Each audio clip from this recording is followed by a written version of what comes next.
હવે હું મકસુદાબેનને રિક્વેસ્ટ કરીશ કે આપ આપનો કેમેરો ઓન કરી અને તમારી કેવી રીતે તમે એટલું સરસ ટ્રેકિંગ કરી રહ્યા છો. વધારે પણ ઘણીવાર શુગર અને બધી વસ્તુ આવી છે. હવે નોર્મલાઇઝ થઈ રહ્યું છે બધું જ. તેની પાછળના કારણો શું એ વાતચીત કરશો પ્લીઝ. હા હાજી સર. સર મેં ઘણા સમયથી બહુ જ દવા તો બહુ ખાધી સર. મેં બહુ હેરાન બી બહુ થતી હતી, બહુ દવા ખાધી સર.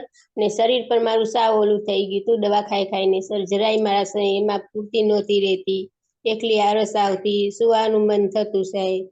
શરીર મારું આખું દવા પીપીને સાવ જકરાઈ ગયું હતું સર. અને તમારી પાસે હું આવી સર આ 2 મહિનાની અંદર મને ઘણો જ આનંદ થયો અને ઘણી જ મને રાહત બી બહુ થઈ સર. મારા શરીરના દુખાવા પણ ગાયબ થઈ ગયા સર. મને હાથની આંગળીયું સર દુખતી, એટલી હું હેરાન થતી. ને આ 2 મહિનાથી મને ખૂબ જ આનંદ થયો છે સર. અચ્છા મકસુદાબેન, મારે તમને પૂછવું એ છે કે તમારા ગ્રુપની અંદર આપણે બધું તમે શેર કરતા હો છો, બરાબર ને? તો આમાં ઘણીવાર પેલું 300 જેટલી શુગર પણ આવેલી છે, 350 પણ આવેલી, પછી એના પછી મેં પેલો ઓડિયો પણ મોકલ્યો હતો તમને. તો મકસુદાબેન તમે મને કહો કે ભાઈ એની પાછળનું કારણ શું હતું? એટલે આજે તમારી 150 આવી છે, તમારી 300 પણ આવી છે, એની પાછળનું કારણ એકચ્યુઅલમાં શું હવે તમને સમજાય છે? મને કહો. તો સર હું તો કે કસરત તો સવારે કરું જ છું સાહેબ. સવારે એક ટાઈમ કરું છું, પછી હું નથી કરતી સર. યસ, તમારા હસબન્ડને ફોન આપો, એ મેઇન રોલ પ્લે કરે છે તમારા માટે. કૃષ્ણનું કામ કરે છે. તમે અર્જુન છો, તમારા હસબન્ડ કૃષ્ણ છે, એટલે કે સારથીનું કામ કરે છે. જબરજસ્ત બધી મહેનત કરે છે તમારી પાછળ. હા સાહેબ, પ્રણામ. જી જી હા, તો એને બોલતા થોડું ઓછું ફાવે છે, એટલે મને હું ખ્યાલ છે, મને ખ્યાલ છે. શેર કરું પણ છું. મારી ઈચ્છા હતી કે એ પણ બોલતા આવે, શીખે, હે ને? હા હા, એટલે જ મેં એને આટલે મેં કીધું તું બોલશે ને તો પછી આજ 2 બોલ બોલશે ને તો આજ 1 મિનિટ બી બોલશે ને તો કાલ 10 મિનિટ બોલી શકશે. Yes yes yes. એટલે મેઇન તમારા એમના રિઝલ્ટ પાછળ તમારો રોલ બહુ મોટો છે, કારણ કે તમે મને ખ્યાલ છે બધું જ કરતા હો છો. ઉકાળો પીતા હો છો, સેલેડ કઠોળ, ફ્રૂટ્સનું ધ્યાન, એક્સરસાઇઝનું ધ્યાન, વોકિંગ, બધું તમે જ કરાવતા હો છો સાથે રહીને. તો એક બહુ બહુ મોટી વાત છે અને એ વસ્તુ સારી છે. પણ તમે મારે ખાલી જાણવું એ છે કે ભાઈ શુગર, એકચ્યુઅલી હું કહેતો રહેતો, શુગર વધારે આવવાનું કારણ તમારું ખોરાક જ હોય છે. આની સિવાય બીજું કંઈ છે જ નહીં. અને પેટ્રોલ જેટલું પુરાવીએ એટલું બળી જાય તો પછી પ્રોબ્લેમ છે જ નહીં. એટલે તમને હવે શું લાગી રહ્યું છે? 350 400 આવતી હતી, હવે એ 150 સુધી પહોંચી ગઈ છે. તો એની પાછળનું કારણ દવા તો છે જ નહીં, કારણ કે દવા તો આપણે ઓછી કરી જે હતી એનાથી, બરાબર? તો એની પાછળનું કારણ શું? ડાયટ લો છો અને શું એક્સરસાઇઝ કરો છો? હા, તો એની પાછળનું સર મેઇન કારણ તો એ છે કે સૌથી પહેલે સવારે હું 1 કલાક હું પોતે પણ એક્સરસાઇઝ કરું છું ને એમને પણ એક્સરસાઇઝ કરાવું છું. ને રેગ્યુલર કમસે કમ 1 કલાક તો અમારી એક્સરસાઇઝ થઈ જ છે. 1.25 કલાક 1.5 કલાક સુધી પણ એક્સરસાઇઝ જાય છે. અને બીજા નંબરમાં જે ડાયટ જે તમે જે 3 વાટકા કીધેલા છે ને, તો સવારે અમે બધા એમની સાથે અમે ખુદ કઠોળ લઈએ છીએ. અમે ઘરની અંદર 3 જ મેમ્બર છીએ. હું છે, મારી પત્ની છે ને મારી દીકરી છે. તો અમે એની સાથે સાથે અમે સવારે કઠોળ લઈએ છીએ બધાય. અને બપોરે જમ્યા પહેલા ફ્રૂટ લઈએ છીએ. બરાબર. પહેલે ફ્રૂટ લઈએ છીએ ને પછી જમીએ છીએ. અને રાત્રે તો મારી પત્ની મકસુદા જે છે એ રાત્રે તો એ ઘણા ટાઈમથી જમતી જ નહોતી. ખાલી એ સવારે જમે અને બપોરે જમે. હવે પ્રશ્ન એ છે કે આ 2 ટાઈમ જમતી હતી તો પણ એનું ડાયાબિટીસ એટલું હાઈ આવતું હતું. જો અગર એ 3 ટાઈમ જમતે તો એનું ડાયાબિટીસ કેટલું હાઈ આવતે? એ 2 ટાઈમ જમતી હતી તો બી સર્વપ્રથમ તમારી પાસે અમે જયારે વર્કશોપમાં જોડાયા અને મેમ્બરશિપ લીધી ત્યારે એનું ડાયાબિટીસ 452 હતું. હવે 2 ટાઈમ જમે છે તો બી એટલું ડાયાબિટીસ હતું એનું. અગર 3 ટાઈમ જમતી તો લગભગ મારા અનુમાન પ્રમાણે 550-600 એનું ડાયાબિટીસ હોત એનું. રાત્રે એ જમતી નથી, રાત્રે ખાલી સલાડ જ લે છે. 2-3 પ્રકારના સલાડ એ લે છે. અને બાકી રોજ ચાલવાનું થાય છે, અડધી કલાકના આસપાસ ચાલવાનું થાય છે. અને એ બપોરે બી થોડી ઘણી કસરત, ઓલી સુવાની જે કસરત છે, બેસવાની જે કસરત છે.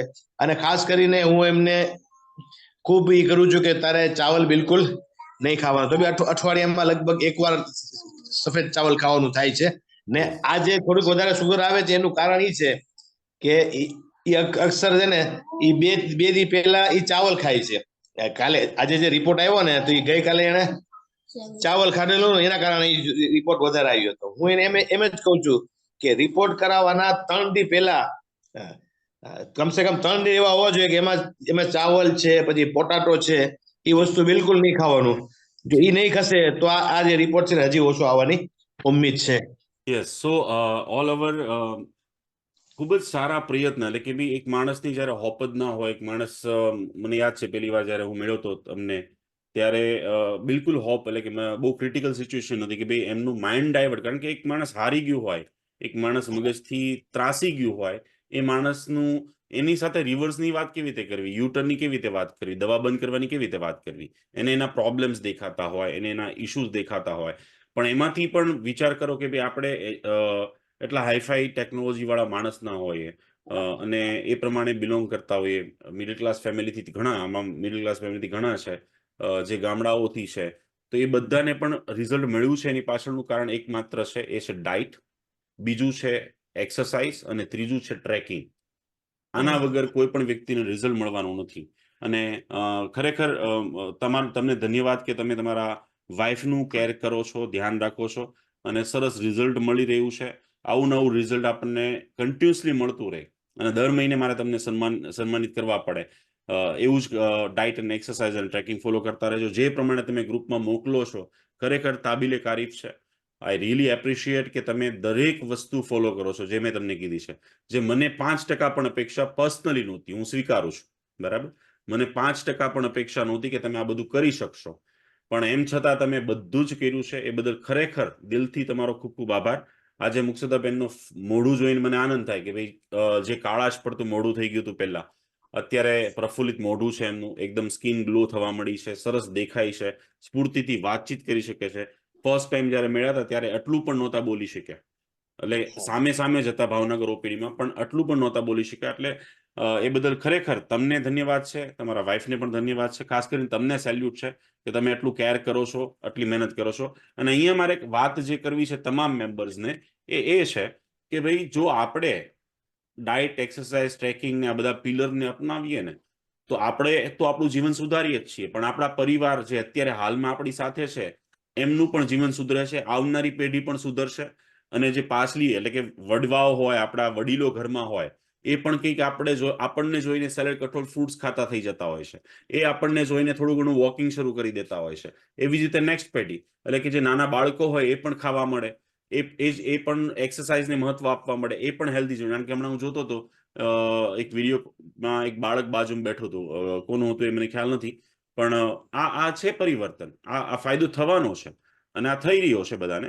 સો thank you so much Yusufbhai, આપને ખૂબ ખૂબ ધન્યવાદ કે આપ અમારી સાથે જોડાના એટલા પ્રયત્ન કરી રહ્યા છો. ખૂબ ખૂબ આભાર. જી સર, હું 2 મિનિટ બોલવા માંગુ છું સાહેબ. જી જી જી જી જી બસ મને એ વાતથી મને ખુશી થાય છે કે આવા ડોક્ટર, તમારી જેવા ડોક્ટર મેં મારી લાઈફમાં નથી જોયા કે નથી કોઈનાથી સાંભળ્યું કે જે પેશન્ટની પાછળ એટલી મહેનત કરતા હોય કે પેશન્ટ કઈ રીતે દવા મુક્ત થાય, પેશન્ટ કઈ રીતે તંદુરસ્ત થાય, પેશન્ટની જિંદગીના અંદર કઈ રીતે સ્ફૂર્તિ આવે, કઈ રીતે ચુસ્તી આવે અને કઈ રીતે એ 100% હેલ્ધી બને. ખરેખર ઉપરવાળાથી દુઆ છે કે માલિક તમને મોટી જિંદગી આપે, લાંબી જિંદગી આપે અને માલિક તમને તંદુરસ્ત વાળી જિંદગી આપે, જેથી કરીને આપણું ગુજરાત રોગ મુક્ત થાય, આપણું ભારત રોગ મુક્ત થાય અને આખી દુનિયા રોગ મુક્ત કઈ રીતે થાય તેના માટે કરીને દિલની ગહેરાઈથી તમારો ખૂબ ખૂબ હું આભાર માનું છું. અને તમામ જેટલા જે મેમ્બર છે એને પણ હું રિક્વેસ્ટ કરું છું કે આવા ડોક્ટર જે છે એ જિંદગીમાં ભાગ્યે જ ક્યારેક આપણે મળે. તો બહુ ખૂબ ખૂબ આભાર તમારો વ્યક્ત કરું છું સાહેબ. Thank you so much. પણ અહીંયા આભાર છે તમારો, તમારા શબ્દો મને ખરેખર આજે